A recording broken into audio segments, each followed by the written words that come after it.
Hey everybody, Gary with Basecamp Trading. Let's take a look at how using multiple charts helped us trade gold today. This is our 30-minute chart in gold. And you can see that coming out of the London session, gold had actually pushed up during the London session, ran right into resistance at the 200 EMA. We know that the 200 EMA and the 50 EMA are very, very often significant lines of support and resistance. Gold pushed up into the 200 EMA, pulled back, set up bull flag, actually triggered that bull flag, and then that bull flag became a failed bull flag.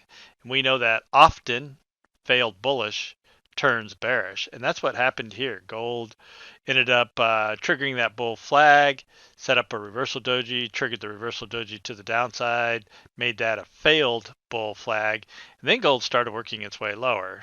Ran down here into the 50 EMA, and again, we know these are often significant support and resistance. Pushed down, actually did close underneath it. Next bar opened, pushed up to it, rejected there again. Next bar was an inside doji bar, ran up to the 50, rejected again, closed just underneath it. Next bar, same thing, open, right up into the 50, found resistance. At this point, the 5 and 13 had now crossed to the downside. The fast and slow line had crossed to the downside. Momentum was turning bearish. We set up the bear flags.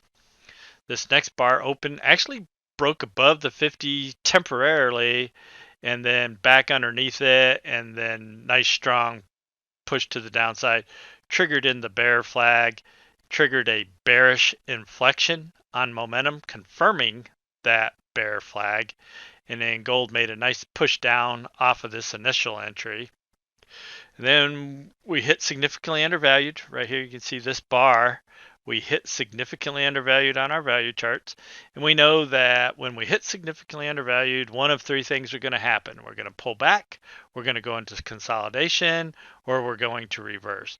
Most of the time what we do is we make a pullback, consolidate for a little while, and then continue in our direction. And that's exactly what we ended up doing here. We pulled back, consolidated, set up another bear flag, and then triggered that to the downside for another push lower. Gold was getting extended. We actually hit significantly undervalued on the 240-minute chart, left this bottoming tail, pulled back again, consolidated, and then just kind of drifted lower to sideways the rest of the day. But this bear flag and this bear flag actually gave us some pretty nice opportunities to the short side. The initial setup was actually off the 2-minute chart. We had been in compression right here. That's where those two dojis were forming on the 30-minute chart. And we were chopping sideways, and then right here is where that bear flag triggered on the 30-minute chart, and at the same time we were breaking out of compression on the 2-minute chart. Gave us a nice entry here on the 2-minute chart. We actually entered on the break of compression, and the break of compression was right off of that low right there, which was 1845.60. So our entry would have been around 1845, 50, 40, right in there somewhere, depending on what your fill was. 5 and 18 had already crossed to the downside on the breakout. Price broke underneath the cloud on the breakout, and we were triggering a 30-minute bear flag at the same time. So good confirmation on the 2-minute compression break, and again, potential for a nice push down on that. Your entry again would have been around somewhere around 1845, 40-ish. This initial push down when we hit significantly undervalued had actually ran as low as 1835.50. So potential to grab $800-900 on that initial push to the downside. And then gold was significantly undervalued.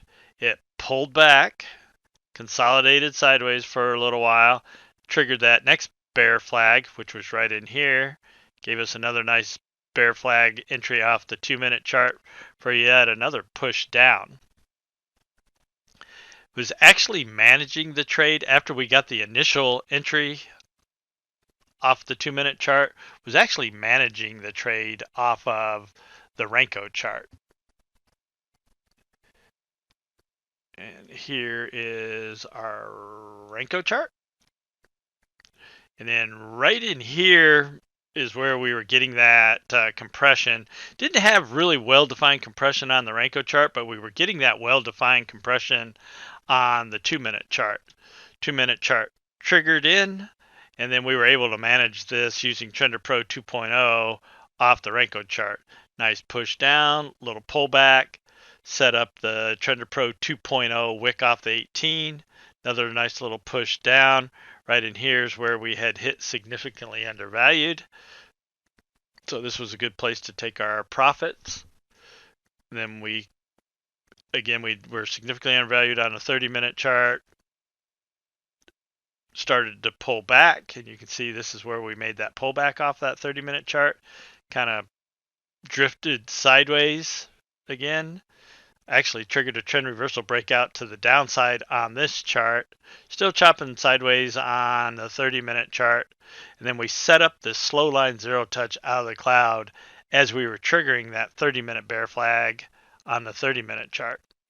So another nice push down off of that slow line zero touch right here. You would have pulled back, set up the Trender Pro 2.0 wick off the 34 for another push lower. Then we pulled back again, set up the slow line zero touch out of the cloud and off the 50 for yet another push lower. At this point, we're extended in gold. We actually had another wick off the 50, but wasn't really interested in it at that point because we had pulled several trades off and this one. So we had that slow line zero touch right there out of the cloud. That triggered in around 1830, 840, 30, depending on how you were filled. You would have got out probably somewhere around this 1832-ish area. Somewhere in that neighborhood, just kind of, again, depending on what your fill was. But another potential to grab $500-$600 per contract, just depending on how you were trading it. Set up the wick off the 18. That would have been good for another potential $300 per contract. Again, just depending on how you're trading it. We had this wick out of the cloud with a slow line zero touch. And when we say slow line zero touch, what we're referring to is the slow line on MQ momentum. The slow line is this pink line. It pulls back to the zero line. The zero line is the line that the histograms are moving above and below. Gives us a nice momentum reset. Now we have room for momentum to accelerate our trade in the direction we want to go. So we set up this slow line zero touch right there. You would have triggered in somewhere around 1831. You were forming some bullish divergence right in here. So assume you got out somewhere around that reversal bar right there. Again, managing trades is kind of a skill in itself, but you would have been out somewhere around 1826 on there. Your entry was around 1831.70. So again, another chance to grab $400 or $500 per contract. Again, just depends on how you're managing your trade. You went as low as even a little over $600 per contract. And then again, at this point, done trading gold. We were extended to the downside, making bullish divergence on the Renko chart. And then we were done trading gold to the downside. But you can see that using different charts, multiple charts, allowed us to put them together and take some nice opportunities in gold on the downside.